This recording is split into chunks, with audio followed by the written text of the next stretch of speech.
Welcome back to the Framework Podcast. I'm David. Welcome. I'm Tyler. Good to see you again, brother. Yeah, always good. Always good. Mm-hmm. We made it through Christmas. Made it. Loved it. Loved it. My favorite. Your favorite time of the year. Love Yeah. it. Yeah. Was the fat man good to you? No, but my children were, and there's a hot blonde that was pretty good, and Absolutely wonderful. yeah. Good. We have any updates on our Santa Claus Okay. issue? So, all right. It's a yes and a no situation here. So I Googled the last podcast. I said that Coca-Cola invented Santa Claus. That's partly true. So, according to Google, Santa Claus, right? It's Saint Nick and the whole history of he was a monk, all these things back from whenever. Coca-Cola, however, decided he should be a fat, white bearded dude with Coca-Cola colors. There it is. So there's that. So our modern version of what Saint Nick looks like Yeah. is attributable in large measure to the marketing of Coca-Cola. Yeah, and that's why we all have the need to drink Coca-Cola during the winter. There it is. The real Saint Nick actually looked eerily close to you. That is eerie. That's decidedly eerie. Well, at least the real Saint Nick doesn't, the Coca-Cola Saint Nick doesn't look. Yeah, well, that's not anymore. Yikes. Mhm. Right. Okay. All right. Well, there's another tradition or thing that comes once we get through Christmas, and I think you all know what this is, the infamous New Year's resolution. Oh, here we go. And I wonder where this idea came from. So that came from Pepsi. Never mind. Go. Okay. So a quick little bit of research on the top 10 New Year's resolutions for 2024 Ooh. amongst respondents was interesting. 48% of respondents said that they wanted to improve their fitness. Not sure how that's defined. 38% wanted to improve their finances. 36% wanted to improve their mental health. That's interesting. That's higher than I would have expected. 34% say they want to lose weight. So the difference between improving fitness, losing weight, not sure. 32% said they wanted to improve their diet. Okay, so notice the vast majority of New Year's resolutions have to do with health. 25% said they want to spend more time with loved ones. That's a really good one. And then the final four are in 10% or less. Save more money, reduce work stress, spend less time on social media, and travel more. So that's an interesting collection of New Year's resolutions. It is. Well, here's my question. Why are New Year's resolutions almost the same every year for everybody?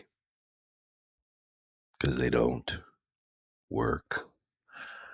I will say this sounds like a very American list. Oh, for sure. Yeah, it's decidedly American, for sure. Yeah. So why do we do this? Why do we create these New Year's resolutions, claim that these are things that we want to focus on and address, and never actually do it and give up 4 to 6 weeks in? That's part of the holidays. It's what you do after Christmas. What do you mean it's what you do? That's as a social dynamic where you're sitting around drinking some eggnog. Everybody talks about the shit that they aren't happy with about themselves. And they're going to change. Mm-hmm. Mm-hmm. So it's a tradition. Yeah. So it's a rule. Yeah. Written obviously by somebody else, but we play by it. They were probably fat and overweight and drank too much and then what? Decided to talk about it, create some social stigma around the idea that we're all going to be different and better and try not very hard. All right, so let's right. So right away, one thing for us to talk about and just notice is that how many of these New Year's resolutions start from a place of prohibitive thinking. I don't want to be fat anymore, Mhm. or I don't want to, struggle financially anymore.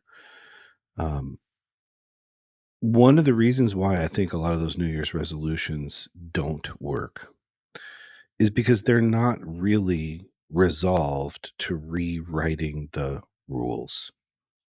What we're really talking about is a wish or a hope. And I think it was there's a Herm Edwards, football coach. He was at ASU for a while, had a really rough time, Hmm. ESPN commentator. I remember a long time ago, he was on ESPN. He said a line that really stuck with me. And he said that a goal without a plan is a wish. It's pretty good, Herb. Pretty good, Herm. So you can have goals in your New Year's resolutions, but if you don't have a plan, what you got is a wish. And then it up and disappears like a fart in the wind. Hmm. And someone's taking money out of your checking account every month for your gym membership, Mhm. and you're not even sure how to drive there anymore because it's been that long since you've gone. Mhm. So, fitness, weight loss, changing our diet, improving our mental health, great goals to have. What's the plan? And how do you do this, and where's it starting from? Well, where's it starting from, and what's the plan 2 weeks in? Mm-hmm. Mm-hmm. And what's the plan in the moment when you're struggling so much and you want to quit right then and there in the moment? What's that Mike Tyson quote who talks about, like, everybody's got a plan or whatever till they get hit in the face? Mm-hmm. Yep. Um, it seems like that's like what, 2, 3 weeks in January, you get hit in the face once, not by Mike Tyson, obviously, but, Yeah. by just trying for 2 weeks, that plan, uh, gets real, right? It doesn't. I think it's we're pretending to try because we Mhm. don't have a plan. We're going through the motions, doing the things that we think that we're supposed to do to somehow get magically to this destination of having better fitness. Well, how is that defined? Having better financial position, how is that defined? Improving our mental health. I mean, sounds good. Who's going to say, yeah, I don't think you should improve your mental health, right? But the question is how and in what way. And by the way, when you're successful in achieving this goal, how will you know it? What's the marker of success? Reducing work stress, traveling more, all those things sound really wonderful. What's the plan? How are you going to go about doing it? Why haven't you been successful historically when you had similar or the same New Year's resolutions? How can we move from hope and wish towards plan and achievement? That's the question. Hmm. Now, those are the popular ones. There's also some New Year's resolutions that a lot of people don't like to or want to talk about. And I hear about them clinically. You may be surprised to hear some of them. Do tell. Do tell. One New Year's resolution that I hear most frequently that's outside of this popular list is I'm finally going to leave my spouse. I didn't have the heart to do it during the holiday season. But now that the holidays are over, I finally had enough, and I'm going to summon the courage, and I'm going to get a divorce. That's a New Year's resolution for a number of people. Hmm. Another one is I am finally leaving this horrendous job that I'm in. I'm either going to get a new job or I'm going to start my own business. Had to wait for the Christmas bonus. Yeah, right, Suckers. right. And the payout and all that, Yeah. right. Another one is I am so sick and tired of what I've called my friend group. that there's so much stress, there's so much toxicity, and I'm gonna cut that out of my life.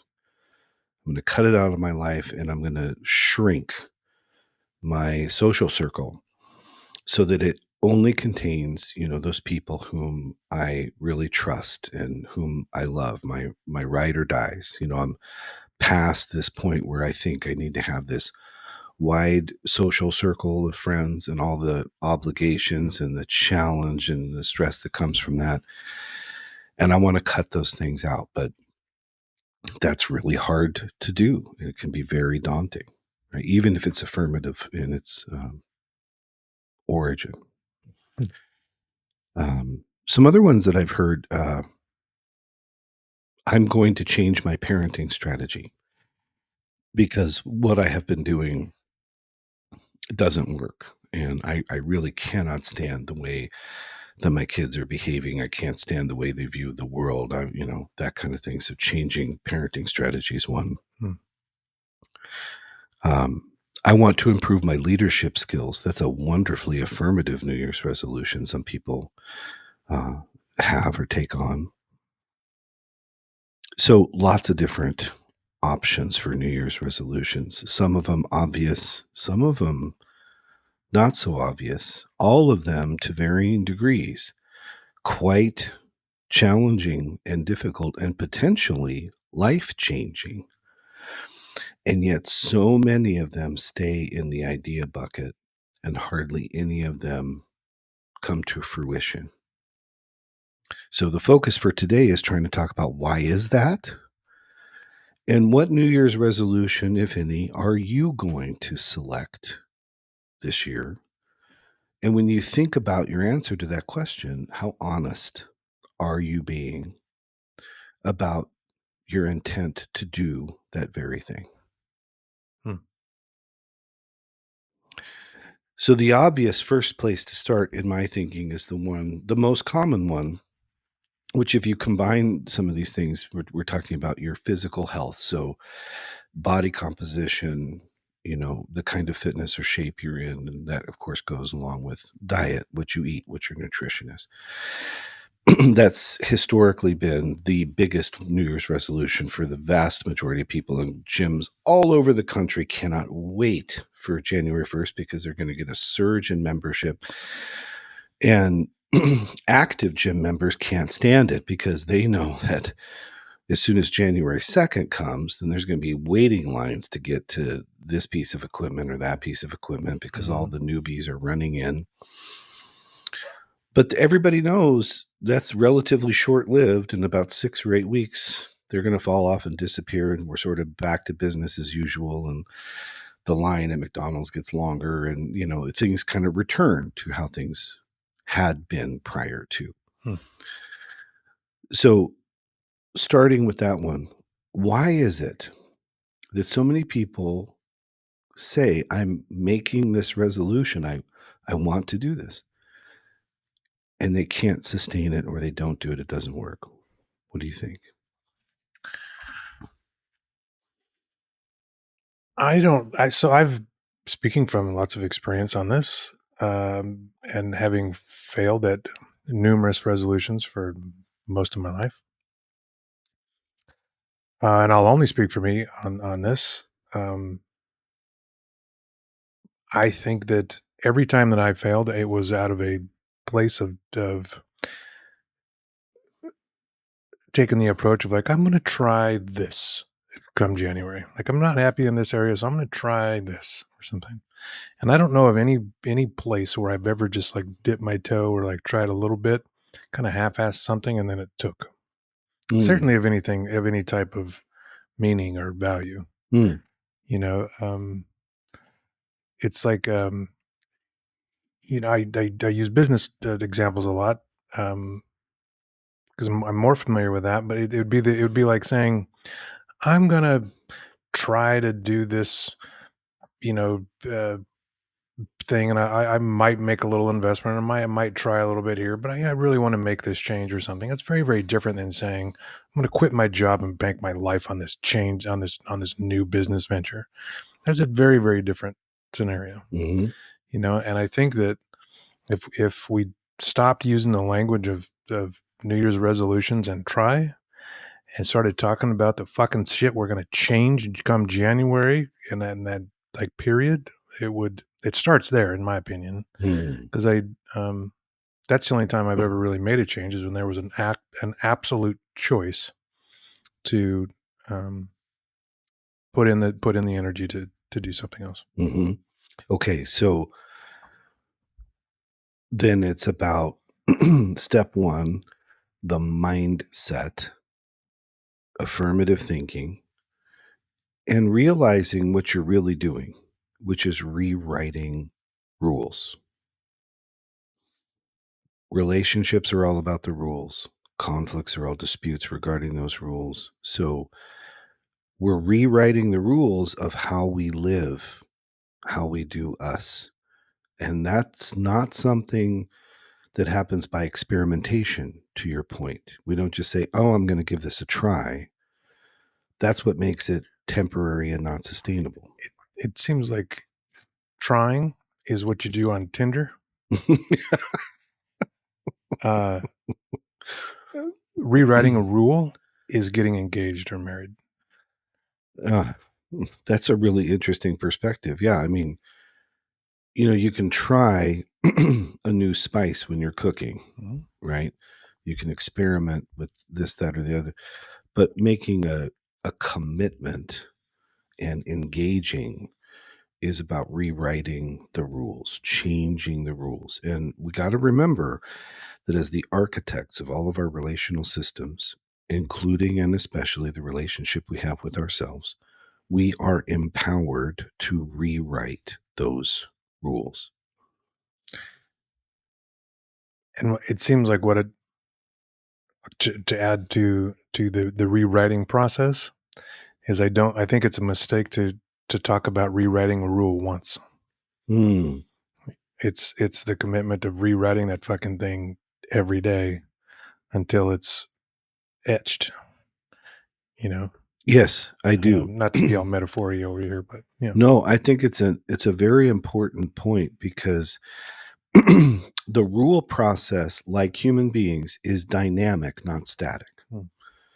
And you're really shining light on a huge facet of the framework here in this moment, because a lot of times people come in, let's say in couples therapy, and the story, as I explained in podcast one, is some version of in the beginning of the relationship, things were great. We communicated all the time. We had sex all the time. Everything was wonderful. But that was the honeymoon phase. And then real life began, and da da da da da. And now we're, this many years down the road, and we're dissatisfied, miserable, unhappy. And I say, I understand what you're talking about. However, the honeymoon phase is a myth. It doesn't actually exist. What the honeymoon phase really is a period of active rule negotiation. And then what happens is we stop. Human beings are dynamic, not static. So if we stop that negotiation, and then each human being evolves and changes incrementally, slowly over time, then we're out here, but we're playing by this old system of rules that is not reflective of the evolved people who are in the relationship. Same thing with this rule about fitness, exercise, nutrition. There is experimentation from the original resolution, the commitment, this is what I'm going to do. But then actively in the moment, we're revising those rules and refining those rules until we get it dialed in to the place where it really works. But we're always open to returning to the negotiation table. So when we do this in couples and sex therapy, for example, we negotiate rules in therapy. That's a big part of what we do, and make sure that those rules are reflective of the values of both people.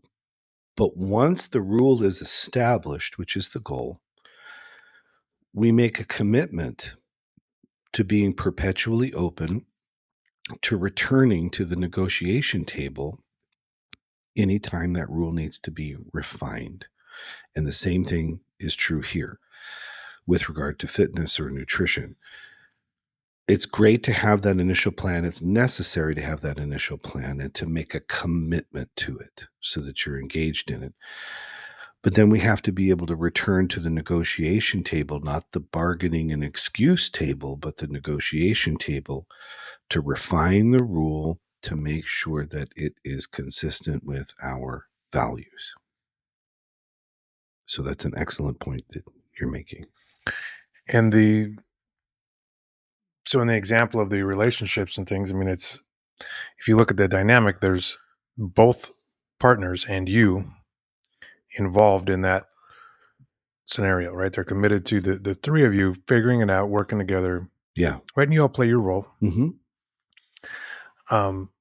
I know that is not something that I ever enjoyed from a New Year's resolution standpoint. I'm like, okay, I'm going to go to the gym, or I'm going to, do whatever it is. That team aspect or something of being successful was never, it was just me, right? I was negotiating these rules with myself, which I found much harder to do Mm-hmm. without the, I don't want to say social aspect, but like the group aspect to it.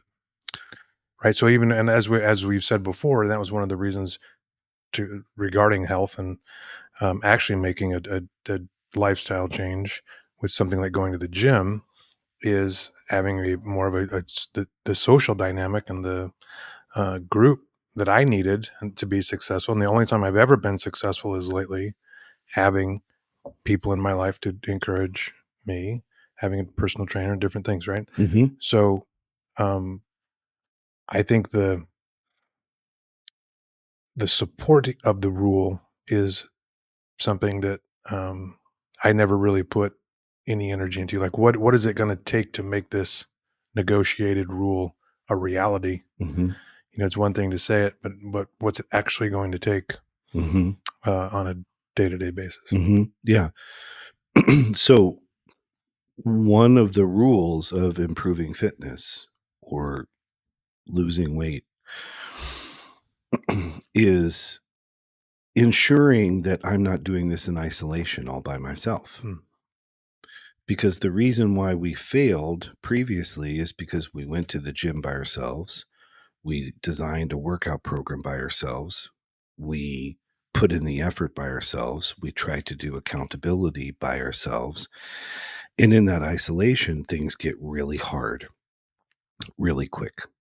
And we don't have that support and we don't have that encouragement. We don't have that accountability. We're needing to generate it internally every single time. Hmm. So now, if you're a person who thrives under those conditions and that's consistent with your values, then more power to you. Go for it.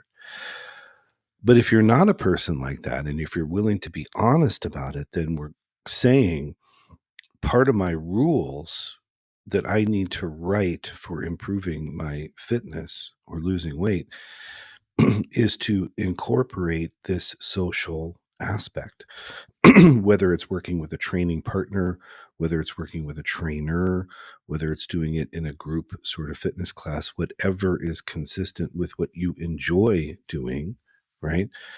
But making sure that you're not doing it in isolation, having an Hmm. affirmative thought to assemble the news team, to assemble a tribe, Hmm. assemble a support network that you can do this with. Hmm. And like you, for me, very similar. I had never worked with a personal trainer before in my life until I turned 50. I then worked with one and got to where I got, and then I switched and where I am now. The difference between the two is the first one I met with once a week for an hour. And then the other times I had to train independently based upon the program that was designed. This situation that I'm in now and that you're in now has been absolutely ideal for me, and I never realized that I needed it until I was really doing it. But I have a trainer every single time I train. And for me, that does all those things. It provides that support, it provides the accountability. It's someone who is much more educated and experienced in this than I am, who is bringing that expertise to it and designing something custom for me because everybody's different. And that's been a huge part of the rewriting of the rules along this path and what the goals were. Mm-hmm. Well, it's been very helpful because I'm ready to negotiate some rules about 4 reps into some on a leg press or some shit that there's all kinds of things going through my head at that point that, Yeah. you know. So, one of the um, things that you mentioned to me probably years ago, and it's coming back really fresh, and I think about it during golf usually, Hmm. is you were constantly telling me to try to turn my shoulds into wants. And at that time, we were trying to get me to fucking do something with my fat self. Trying to, walk on the golf course is why I brought that up, or Mm. do something. How can I find an exercise that I actually enjoy? Yes. And that was something that was actually very liberating to me when when we first started talking about that. It shouldn't have been nearly as mind blowing as it was, but just being having the simple thought process of how can I turn this should or this resolution into something that I want to do Yep. is something that I'd never done before. And that's a rewriting of a rule. Yeah. I'm going to convert my have tos into want tos. And so when we're playing by rules written by other people because we're uninformed, we're uneducated, we're disinterested, whatever the reason is, and then we decide we're going to do this new thing of fitness, what do? We do what we think we should do or what we have to do, and we follow rules written by other people. So that means we do what our friends said that they did, or we read Mhm. this magazine article, or we read this book, and then we say, I have to do this because I want to look like that, or I want to feel like that. And we're setting ourselves up for failure right away because we're presuming that A, we're going to enjoy what we're doing, B, that we're going to be good at what we're doing, C, what we're doing actually fits what we need to be doing.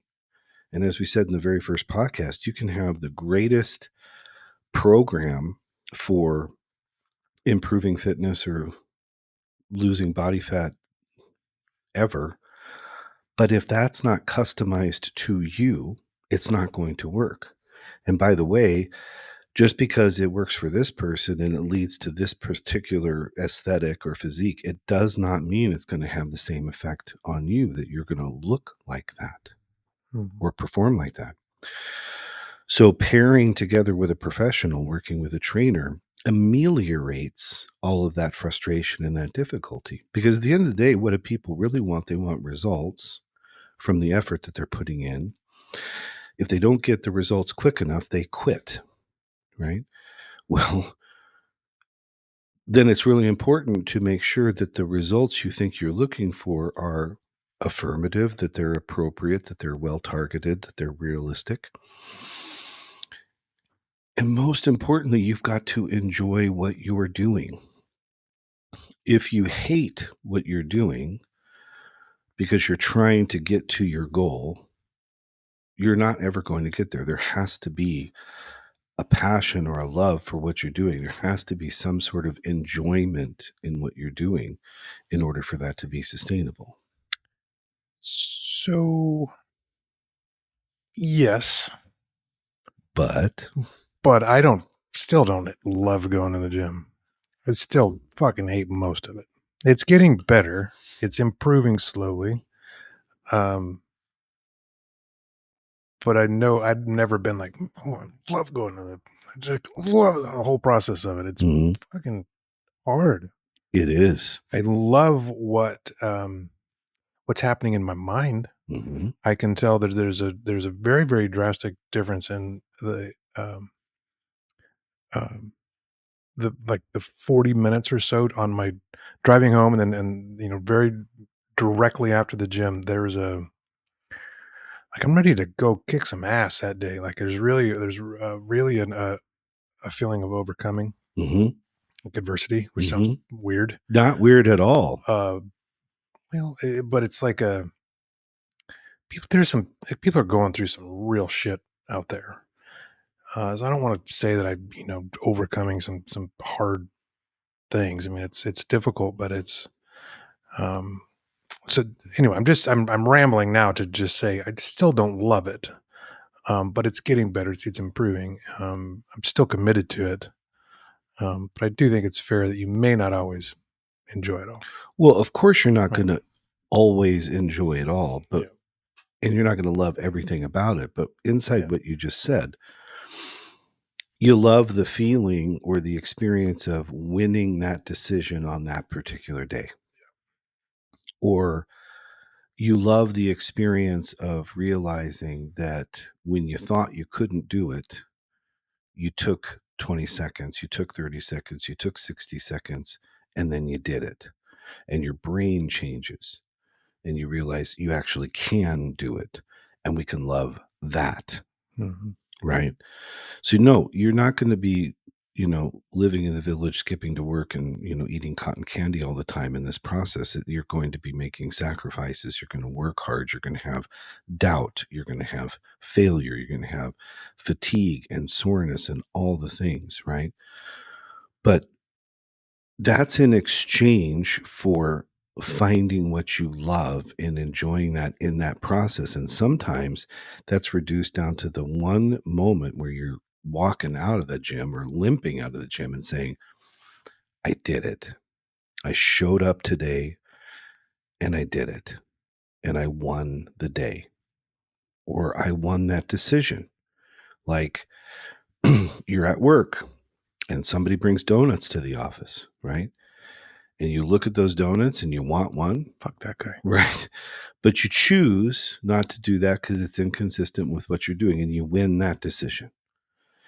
And then 20 minutes later, you win another decision, and then you win another decision. And then at the end of the night, you sit down and you think to yourself, okay, of the 30 different decisions that I had today that could have derailed me or were consistent with what I did, I hit 15 of them.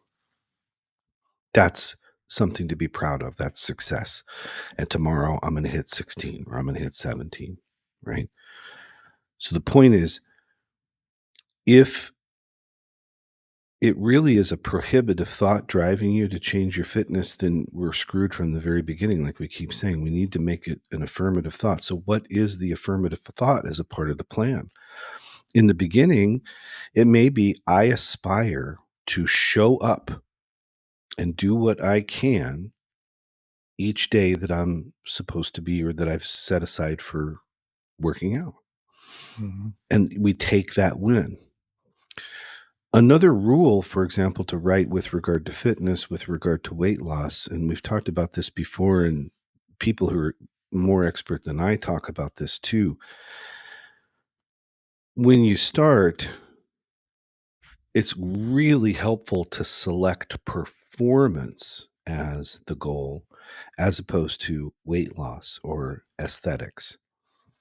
Because when we select performance as the goal, we get there much more quickly. We can see performance gains much faster than we can see aesthetic gains or body composition uh, gains or changes. Mhm. And I think where a lot of people fail in their New Year's resolution is because they're not seeing the results quick enough, but those results are defined as these other things like weight loss or aesthetic changes. So, changing the mindset and having a performance focus can really help with that dilemma. And that's a rewriting of the rules governing fitness. So now we're doing want to instead of have to. And now we're excited about seeing, okay, I got, this much on my bench press or my squat or my deadlift or whatever it is this week. Next week, when I train, I want to be able to do this. Next time I train, I want to be able to do this, and setting those performance gains. That kind of consistency and that kind of focus beats intensity any day of the week and twice on Sundays. I know we talk about this a lot, going to the gym a lot and things.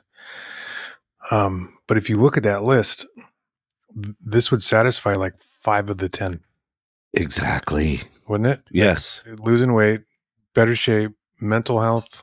What was it? Like there's literally half that list, I think. that's right. It's done, yeah. 48% fitness, Yeah. 36 improve mental health, 34% lose weight, 32% improve diet. And then, so the one that's not in there is finances. But you're right. This one All I of would that have. is health, Yeah. health and well-being. Hmm. Yeah.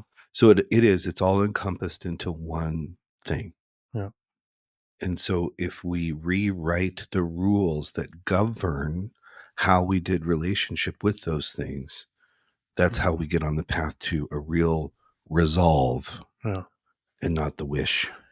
You said finances is the one that doesn't apply.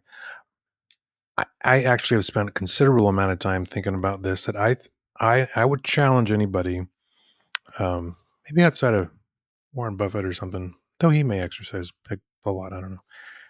Um, there is a there is a mindset about going to the gym that I think I won't say you have to have it, but I think that there's a mindset difference of going through it that will change your ability to think about making money. Hmm. Certainly, if you're in business for yourself Hmm. or going through that process, there is a mental shift that happens in that constant of overcoming there that translates directly into your ability to succeed financially and grow financially. I agree with that. And I appreciate you clarifying that when I said it wasn't in the list, Yeah. because financial health is absolutely a part of emotional health and physical health. Mhm. And that mindset is applicable absolutely Mhm. to those two things. So Mhm. that's a really important and good clarification. Yeah. Yeah. So, what is your resolution? Well, that's an Or interesting, rule rewrite, should we say? and I think that's what we should say. Yeah. That when I'm talking about New Year's resolutions, I'm really talking about examining what rules I have now and how those rules are structuring or impacting my path and my progress towards things that are important to me, things that I value. And so if I'm doing a New Year's resolution, what I really and truly am doing, just like I would do on a Tuesday in March with my partner or whatever it is, making proposals and entering into negotiations to rewrite rules in a dynamic fashion, as opposed to doing it one time, assuming that Mhm. everything is static and then, living by that. So very important to think of these things as a rewriting of the rules. And not to evade the question, but when it comes to this health and fitness stuff that we're talking about, we Mhm. talked about not being in isolation. One of the first things that my very first trainer asked me about is, who do you have that's supporting you in your effort to come to the gym every day? And it was a really important reason why he asked that question, because a lot of times what happens in marriages, family systems, and I've seen this a number of times, one partner is motivated or interested or desirous to be able to do this, and another is not. And then what happens is that person starts going to the gym and doing whatever it is they're doing. And then the partner starts to sabotage that, either overtly or covertly, because there hasn't been a negotiation about what is needed and what is wanted from that support point of view and that sociability point of view. And sometimes it's the partner's fears, or they're intimidated. They think, oh, geez, all of a sudden my partner's, physique is going to start changing, and then maybe I'm not looking so desirable, or my partner's spending a lot of time at the gym and away from our relationship and away from our family, and I'm feeling upset about that or threatened by that. Or my partner is interacting with people at the gym, and maybe they're flirting with people or someone's flirting with them, and I feel scared or insecure about that.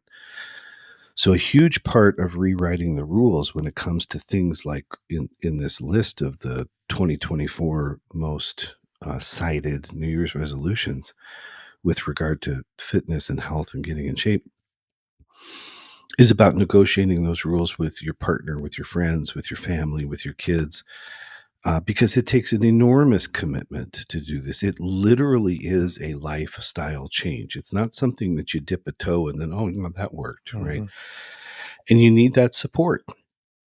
Well, people don't know how to support you until you tell them what you need. So, a big part of writing or rewriting rules with regard to fitness may also include rewriting the rules about the level of comfort and confidence you have in saying to the person that you love or the people that you're with that you need XYZ in order to be successful. And then as that goes on and you have more experience, you're going to discover that maybe some of the needs that you thought you had, they weren't actually needs, or you're discovering that you actually do have these needs that you didn't know existed in the first place. And so being able to return to that negotiation table in a dynamic way and say, I've been doing this for 3 months and I've learned that one of the things I really do need that I didn't realize is X or Y. And being able to make a proposal about that, do a why, what communication on it, negotiate it with your partner. So that's a very important part of this too. Hmm. To answer your question more directly, I think it was 7 years ago, I made a New Year's resolution to never make a New Year's resolution again. All right. And I've stuck to it. You kept it. And I know, not to be pedantic, but there's a reason why, because I realized I was doing the same thing that everybody else was doing. I was saying, gee, wouldn't it be nice if, or I sure would like to, right? And then I would honestly pretend to try, because I didn't really have a plan. I really hadn't assembled a list of needs. I really hadn't rewritten any rules. And like everybody else, I'd run out of motivation quickly and I would stop doing the thing that I was supposed to do or thought that I should do. And then what happens? We have an encounter with what we think is negative failure. And I'm using negative failure on purpose because you talk a lot about positive failure. Mm-hmm. Fail fast and celebrate those failures, right? Mm-hmm. I think that's an awesome contribution. Negative failure is we're setting ourselves up for it because we haven't renegotiated, we haven't thought about needs. We didn't really assemble a plan. We were just sort of pursuing a hope and a wish. Hmm. And we end up failing at that, of course. And then what happens is we internalize that as though we are failures. And the truth is, no, we are not failures. Our thinking failed, or our lack of thinking failed. The plan failed, maybe because it didn't even exist, right? So the reason I stopped doing New Year's resolutions is because I realized if I want to make real and sustainable changes in my life, I have to rewrite rules. And I'm also not waiting for the new year to do something, because that's bargaining and mortgaging my happiness for some point in the future. And I really took issue with that. I'm not going to mortgage my happiness for some point in the future. I'm not waiting for Monday to start my workout. I'm not waiting for the new year to pursue something that I'm interested in or passionate about. I'm going to do that in real time, independent of the artificial construct of the calendar. So years ago, when I said my resolution is to never again make a New Year's resolution, I stuck to it and Hmm. instead went to, I'm going to make my resolutions in real time, dynamically, because I'm a dynamic creature, because I'm human. Hmm. What about you? Well, so you want the long version? I'll take any version you got, We're baby. in the long version. Okay. I like it. No, I'm kidding. Throw it down. The Come on now. So I think New Year's resolutions are kind of funny. I also don't have any, but I'll tell you why, and it's different than yours. I think that when I think about it, I think New Year's resolutions originated from some like fat woman on Thanksgiving or something. It was like, oh, I'll eat better in January or something, or I don't say fat women, but somebody, and I think that it's really a convenient thing when we go into the holidays. We're like, I'm gonna fucking gorge myself for the next 2 months, and then I will make all the changes in January, Yeah. and it's like a way to make up for it. Mhm. And it seems like all of my New Year's resolutions were always geared around stopping something. Right. Very prohibitive, right? Right. Because there was that like mark of demarcation where I was like, I haven't done this all year. Mhm. You're 4 days in or something. I haven't had a beer since this whole year, and it's like that felt good. Yeah. It sort of was convenient, and it would sort of help the not doing things. Mm. But I always I get a kick out of it because it always, I'm honestly, I'm still there of um I think there's so much of it that makes us feel good and justifies how we handle ourselves during the holidays. Mhm. Yeah. No, So, as funny as that is, and it is funny, yeah. what's real about that, and why I think I can relate to that, and so many people can relate to that, is that is our guilt talking, Mhm. justifying what we know to be self-injurious behavior. Yeah.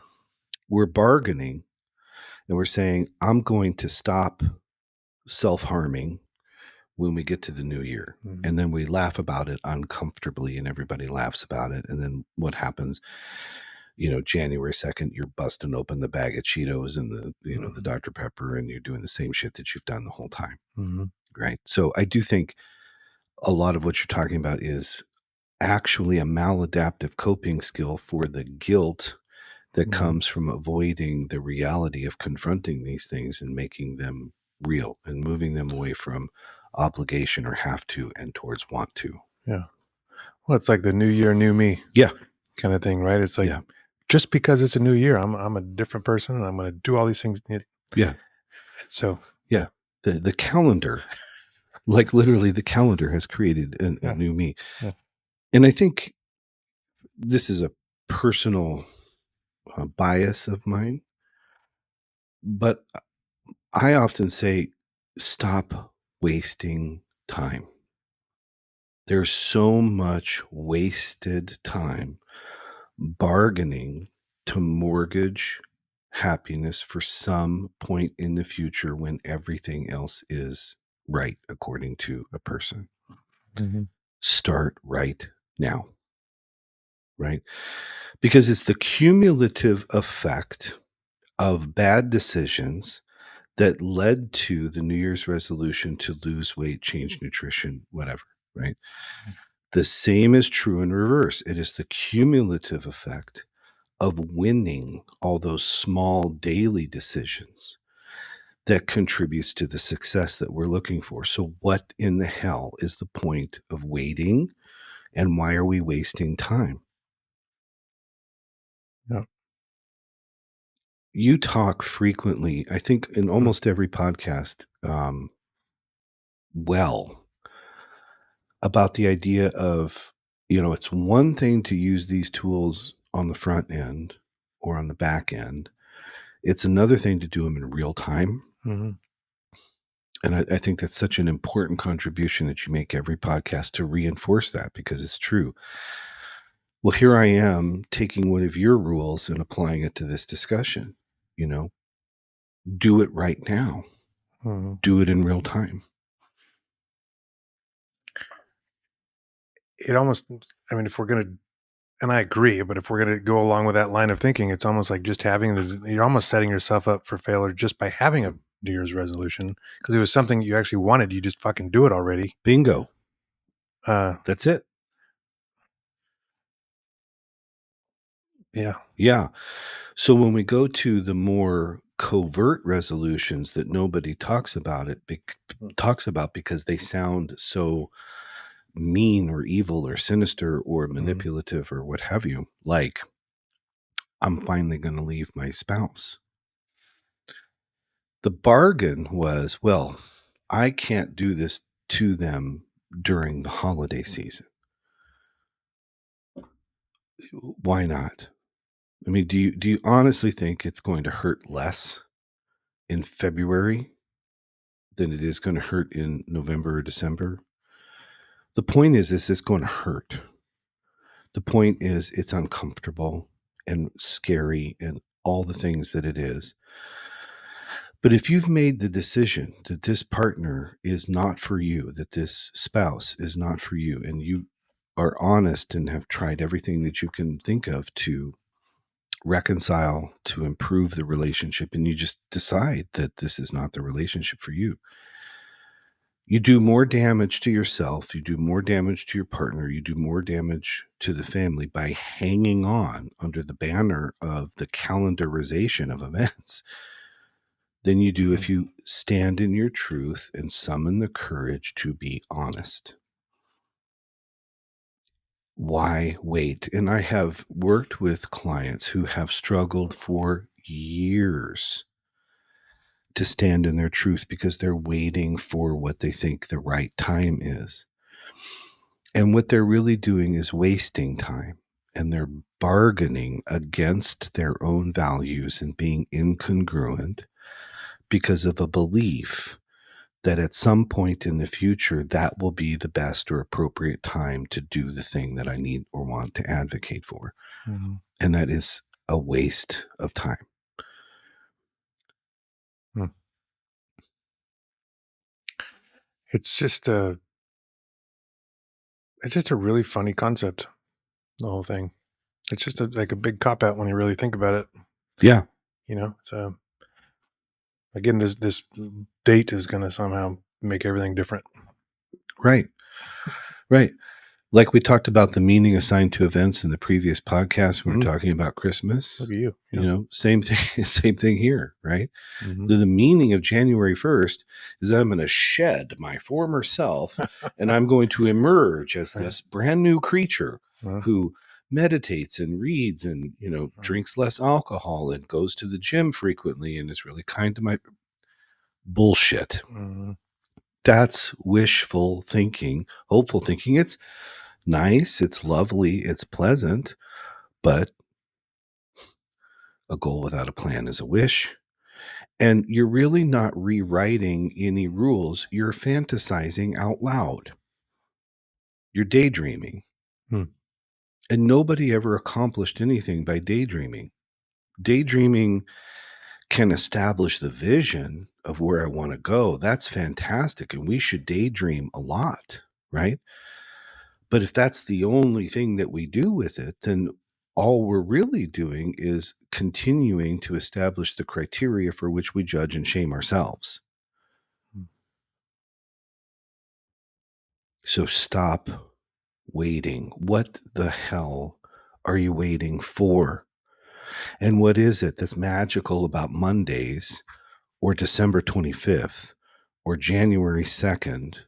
What is it about those dates that suddenly, magically, is going to be the impetus for a change that you haven't been able to pull off for however many years it's been? Mm-hmm. It's a deception. It's a lie. And we are good at lying to ourselves, lying to others. Stop lying. If you want to improve your health, if you want to improve your fitness, your finances, your marriage, your work performance, how you are as a parent, how you are as a friend, stop lying and start telling the truth. Quit being a bitch. Do it now. Just do it, baby. Yeah. It's good shit, Dave. Now let's notice, thank you. Mm-hmm. And it's good because half it's yours. Well, come on. Well, I regurgitate the shit that you've been teaching me for the last bunch of years. what do you think I just did? Well, you're saying the same stuff, a lot of the same stuff that we've been talking about for years. Mm-hmm. Well, when I talked about failure, for example, I was quote unquote regurgitating what you said, but when I was talking about positive failure, negative failure, You know, just try to make me feel good. I can't make you feel anything, brother. You can't. No. No. But if you are feeling good, that makes me feel happy. It's good. Now, I don't like to be redundant, But I do think it's important to reinforce the reason why we continuously come back to the distinction between prohibitive thinking and affirmative thinking is because that's what makes this operational, what we're talking about right now. Hmm. A New Year's resolution for losing weight or improving fitness very often originates from a prohibitive thought, a self abusive thought sometimes. People say, I'm fat, I'm disgusting, I'm out of shape, I'm scared I'm going to have a heart attack, I'm scared that my partner's going to leave me, I'm scared that I'm going to experience negative outcomes at work because overweight people tend to be compensated less and less respected in the workplace, right? All the stigma that Is comes that a with it, thing? it is a thing. Hmm. It really is a thing. So if We don't pay overweight people very good. it's a bias, I just thought that we did that to women. well, we do that. That was a joke. We do that more to women than to men, Hmm. but it affects both, not equally, but it does affect both. Hmm. And if you're a male who's Interesting. taller and in shape, you're much more likely to get compensated more for the same job. Hmm. There's a lot of discrimination that occurs for overweight people in the workplace that comes out directly in compensation because people think that if you're overweight or if you're fat, that must mean what? That you're lazy, that you're unmotivated, that you're unprincipled, that you're disheveled, that you're whatever, right? I did hear a thing about smoking that you lose. I forget what the stat was. Like half of the trust that people that would have Huh. for smokers. That's really interesting. I hadn't heard that one. Mm-hmm. Makes sense. I'm not saying it's I good. mean, that's what they told me, but I don't really believe them. I was smoking at the time. Well, Just know the truth. because people think of it as a character defect. Yeah, you got to be stupid to do that to Mm-hmm. yourself. Yeah. And people think of overweight people as a character defect. They're lazy, Hmm. right? Yeah. Or they don't have discipline, or they don't have this, or they don't have that, right? Well, meanwhile, more than half the United States is obese, right? But it does matter in a very pragmatic sense, Hmm. in addition to health and longevity and self esteem and everything else. And the point is, Hmm. if you're starting your fitness journey because you hate yourself, then you're fucked from the very beginning.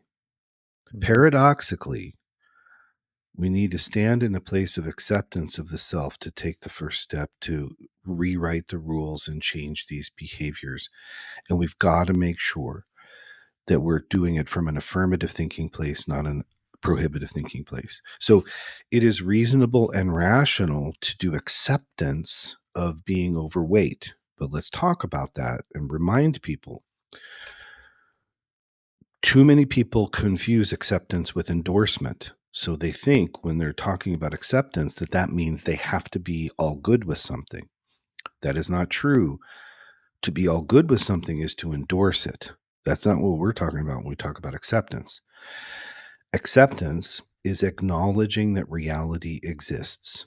No more, no less. Acknowledging that reality exists. Hmm.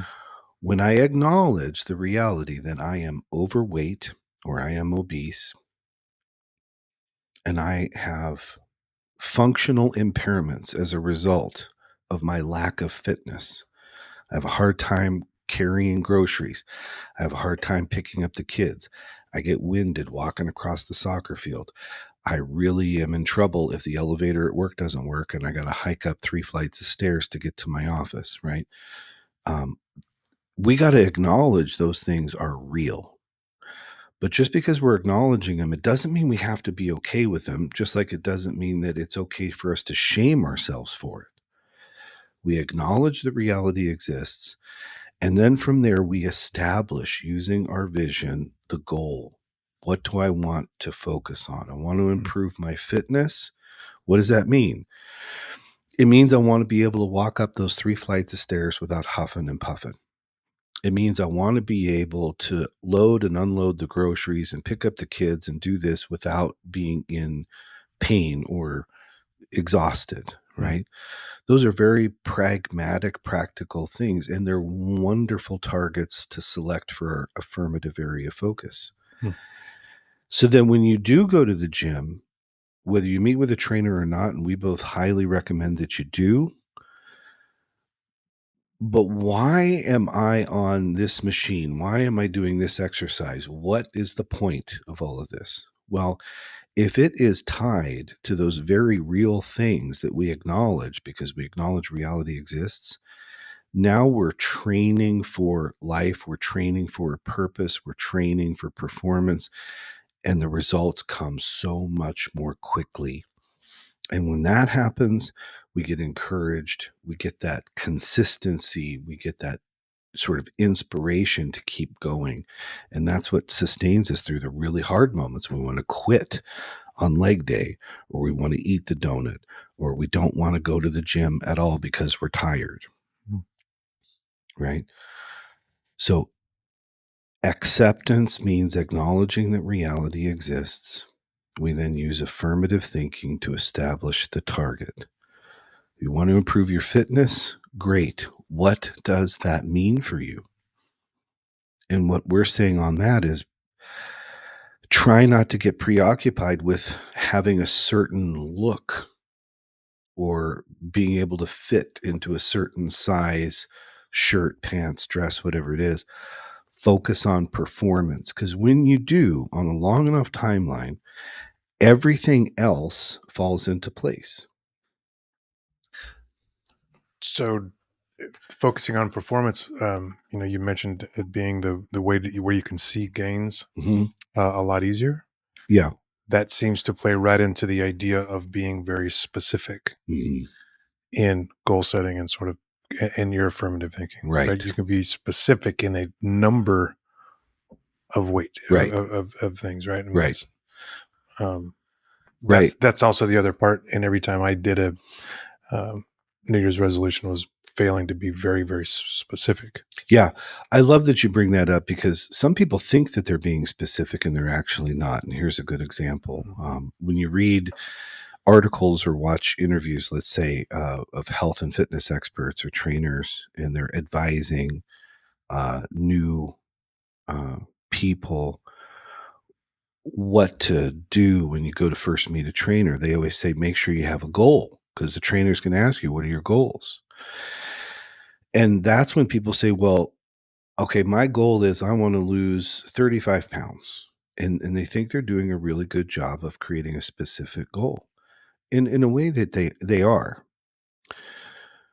But the problem happens when they get a truthful response to the statement of that goal. And what I mean when I say that is an honest trainer is going to say, okay, we'll be there in about a year and a half. And they're like, wait a minute. No. I should be able to lose 2 pounds a week. So I should be able to be here in like 3 months. That's too long for me. Right. But that's not that linear weight loss, 2 pounds every Mm-hmm. week. That's not how things really work for most people. Mm-hmm. Right. It assumes a level of rigidity and consistency that really is hard to sustain. And by the way, you can do that for a period of time, being in the proper caloric deficit and having the right kind of load when you're working, but your body is going to adapt to that. The body is constantly making adaptations to the stimuli that we provide. So what happens? The body realizes it's in a caloric deficit, it slows its metabolism down. So you got to introduce constantly new stimuli. And the thing that is confusing for a lot of new people is at times you then have to go into a caloric surplus to give the body what it needs and train differently to create a new stimuli and have the body make an adaptation to that. Then you go to the caloric deficit, add a different stimulant from your training, and then the body is constantly making those adaptations. Well, you got to be really, really fucking patient if your only goal or what you think is your specific goal is a 30-pound weight loss. However, instead, if you say, I want my goal is to be able to squat, whatever it is, or deadlift this or bench that, That is much, much more doable, measurable, and incrementally fast to get to. And when you do that, along with all the other things that create those adaptations, the 30-pound weight loss takes care of itself, and the aesthetics take care of themselves. And real quick on the aesthetic, that too is often driven by a prohibitive thought or an unrealistic thought. I want to have the physique of this celebrity or this athlete or my friend down the road who looks fabulous and her arms look insane and her abs look amazing. I get it, but here's the thing. You've got to learn and figure out what's inside of you and what you're designed to look like.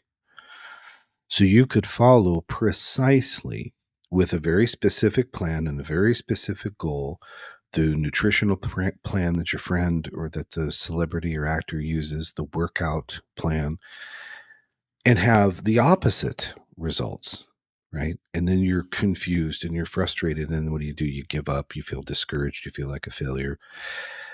You're not the failure. The plan and the thinking was the failure. So the thing to remember here is that a big part of this process, especially if you do have goals on aesthetics or weight loss, is that training is what's going to teach you what your body was designed to look like and what it's designed for. And it may not be exactly what your friend looks like or what your ideal looks like from the celebrity or the athlete or whomever that you admire. It's going to be you. That's another place where we got to do acceptance, right? Acknowledge reality exists. And if we come into this with the belief that if we look anything different from what that goal is, then we're saying that we're failing. But the failure is in the idea, not in the person.